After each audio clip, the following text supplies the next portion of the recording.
തൃശ്ശൂരിലെ മറ്റത്തൂർ UDF-നും കോൺഗ്രസിനും ഉണ്ടാക്കിയ തലവേദന ചെറുതല്ല. അതിലിപ്പോൾ എന്ത് കൂടുതൽ നടപടികളിലേക്ക് പാർട്ടി പോകുമെന്നതാണ് ചോദ്യം. എന്തായാലും മറ്റത്തൂർ പഞ്ചായത്തിൽ സ്ഥാനങ്ങൾ രാജിവെക്കുന്നത് സംബന്ധിച്ച അനിശ്ചിതത്വം ഇപ്പോഴും തുടരുകയാണ്. കോൺഗ്രസ് അന്ത്യശാസനം നൽകി, DCC അന്ത്യശാസനം നൽകിയത് സ്ഥാനങ്ങൾ രാജിവെക്കണമെന്നാണ്. അതെ, രാജിയില്ലെങ്കിൽ മുഴുവൻ പേരെയും അയോഗ്യരാക്കാൻ നടപടിയെടുക്കുമെന്ന DCC പ്രഖ്യാപനത്തിൽ ഇന്ന് തുടർ നീക്കങ്ങൾ ഉണ്ടായേക്കും. രാജിവെക്കില്ലെന്നും KPCC നേതൃത്വവുമായി ബന്ധപ്പെട്ട് പ്രശ്നപരിഹാരത്തിന് ശ്രമിക്കുമെന്നതാണ് നടപടി നേരിട്ട TM ചന്ദ്രന്റെ നിലപാട്. സിജോ വർഗീസ് വിവരങ്ങൾ നൽകും. സിജോ, മറ്റത്തൂരിൽ അനിശ്ചിതത്വം തുടരുകയാണ്. DCC അധ്യക്ഷൻ കാര്യങ്ങൾ വ്യക്തമായി പറഞ്ഞതാണ്. സ്ഥാനങ്ങൾ രാജിവെക്കുക, അല്ലെങ്കിൽ അയോഗ്യത നടപടികൾ നേരിടുക എന്നുള്ളതാണ്. പക്ഷേ ആ ഒരു മുന്നറിയിപ്പിനെ അവഗണിച്ചുകൊണ്ട് KPCC നേതൃത്വവുമായിട്ട് കൂടുതൽ ചർച്ചകൾ നടത്താനുള്ള നീക്കം, അതായത് രാജിവെക്കില്ല എന്നുള്ള സൂചനകൾ തന്നെയാണ് TM ചന്ദ്രൻ ഉൾപ്പെടെയുള്ളവർ നൽകുന്നത്.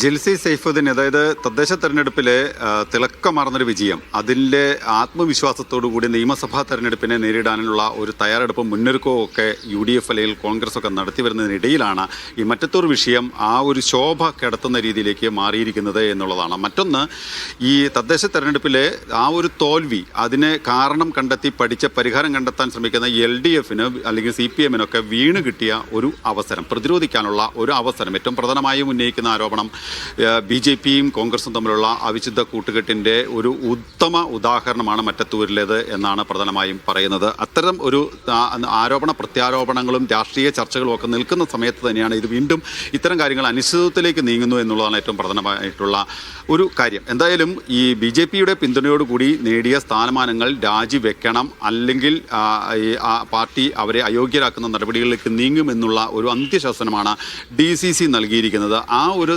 നടപടി ഘടിപ്പിക്കാനുള്ള ഒരു തീരുമാനം DCC-യുടെ ഭാഗത്ത് നിന്ന് നിൽക്കുമ്പോൾ അതിനെ പ്രതിരോധിക്കാനുള്ള ഒരു നീക്കമാണ് ഈ നടപടി നേരിട്ട TM ചന്ദ്രൻ ഉൾപ്പെടെയുള്ള ആളുകൾ നടത്തുന്നത്. അതായത് KPCC-യെ കാര്യങ്ങൾ പറഞ്ഞ് ബോധ്യപ്പെടുത്തി ഏതെങ്കിലും രീതിയിൽ പ്രശ്നത്തിന് പരിഹാരം ഉണ്ടാക്കാനുള്ള ഒരു ശ്രമം നടത്തിയത് ഒരു പ്രതിരോധത്തിൻ്റെ ഭാഗമാണ് എന്നുള്ള മുമ്പ് ഉയർത്തിയ ആ ഒരു ആരോപണം, അത് ഒന്ന് ഊട്ടി ഉറപ്പിക്കാനുള്ള ശ്രമമായിരിക്കും അവർ നടത്തുക. അതായത് ഈ ഔസേപ്പിനെയായിരുന്നു ഈ പ്രസിഡന്റ് സ്ഥാനത്തേക്ക് പരിഗണിച്ചിരുന്നത്. വിമതനായിരുന്ന ഔസേപ്പിനെ അതുമായി ബന്ധപ്പെട്ട സംസാരങ്ങൾ നടത്തിയിരുന്നു. പക്ഷേ പിന്നീട് അത് LDF-ലേക്ക് പെട്ടെന്ന് കൂറുമാറുന്ന ഒരു സ്ഥിതിവിശേഷം ഉണ്ടായപ്പോൾ മറ്റൊരു വിമതയെ പ്രസിഡന്റ് സ്ഥാനത്തേക്ക് കൊണ്ടുവരികയും അതിനെ പിന്തുണയ്ക്കുകയാണ് ചെയ്തത്.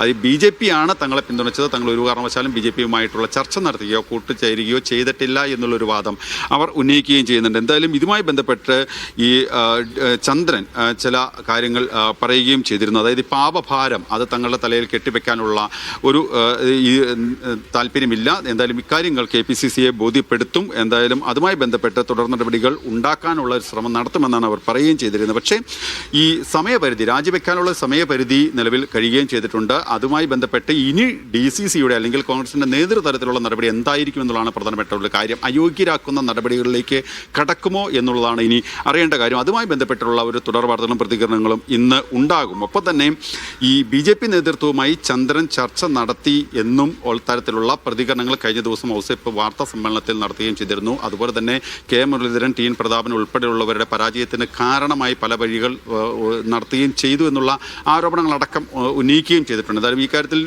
പ്രതാപൻ്റെ അടക്കം ഉള്ള പ്രതികരണങ്ങൾ എന്തായാലും ഇന്ന് ഉണ്ടാകുന്ന ഒരു സ്ഥിതിവിശേഷം ഉണ്ടാകും. ഒരുപക്ഷേ ഇക്കാര്യത്തിൽ എന്തെങ്കിലും രീതിയിൽ ചില കാര്യങ്ങളുണ്ടെങ്കിൽ തങ്ങൾ കൂടിക്കാഴ്ച താനുമായി നടത്തിയ സംഭാഷണങ്ങൾ അല്ലെങ്കിൽ അത്തരത്തിലുള്ള കാര്യങ്ങളെല്ലാം നടന്നിട്ടുണ്ട്. ഇതുമായി ബന്ധപ്പെട്ട തെളിവുകളെല്ലാം തന്നെ പുറത്തുവിടണം. ഇതുമായി ബന്ധപ്പെട്ടുള്ള ചില രാഷ്ട്രീയ പ്രതികരണങ്ങൾ ഇതിൽ ഉണ്ടാകും. TN പ്രതാപൻ ഇതുവരെ പ്രതികരിച്ചിട്ടില്ല, പക്ഷേ ഇത് പ്രതികരണം ഉണ്ടാകാം. ഒരുപക്ഷെ അങ്ങനെ വന്നു കഴിഞ്ഞാൽ വലിയൊരു മാനം കൂടി ഇതിന് വരും എന്നുള്ളതാണ് ഏറ്റവും പ്രധാനമായിട്ടുള്ള ഒരു കാര്യം. ഇത്തരത്തിൽ ഗുരുതരമായിട്ടുള്ള ആരോപണങ്ങൾ ഉന്നയിക്കപ്പെട്ടിട്ടുണ്ട്. അത് ഇതുപക്ഷെ തുടർ രാഷ്ട്രീയ ചർച്ചകൾക്ക് വഴിയൊരുക്കാനുള്ള സാധ്യതയും ഏറെയാണ്. എന്തായാലും മറ്റത്തൂരിൽ കോൺഗ്രസ് വലിയ ധർമ്മസങ്കടത്തിലാണ്. പുറത്താക്കാനും വയ്യ, നിർത്താനും വയ്യാത്ത അവസ്ഥയാണ്. മാത്രമല്ല, ഇനിയിപ്പോൾ എനിക്ക് തോന്നുന്നു ഇങ്ങനെയാണെങ്കിൽ അയോഗ്യതാ നടപടികളിലേക്കൊക്കെ ഒരു പക്ഷേ നേതൃത്വം കടക്കേണ്ടി രാജിവെക്കേണ്ട സമയം കഴിഞ്ഞു. ഇന്നലെ രാത്രി വരെയൊക്കെയാണ് സമയം നൽകിയിരുന്നത്. ആ സമയമൊക്കെ കഴിഞ്ഞിട്ടുണ്ട്. അപ്പൊ ഇനി എന്താവും? അവിടുത്തെ പ്രധാനപ്പെട്ട നേതാക്കൾ ഒരാൾ കൂടിയാണ്. അപ്പൊ നടപടി എടുത്താൽ അത് വേറൊരു പ്രശ്നമുണ്ട്. എന്തായാലും കോൺഗ്രസ് എന്ത് ചെയ്യും?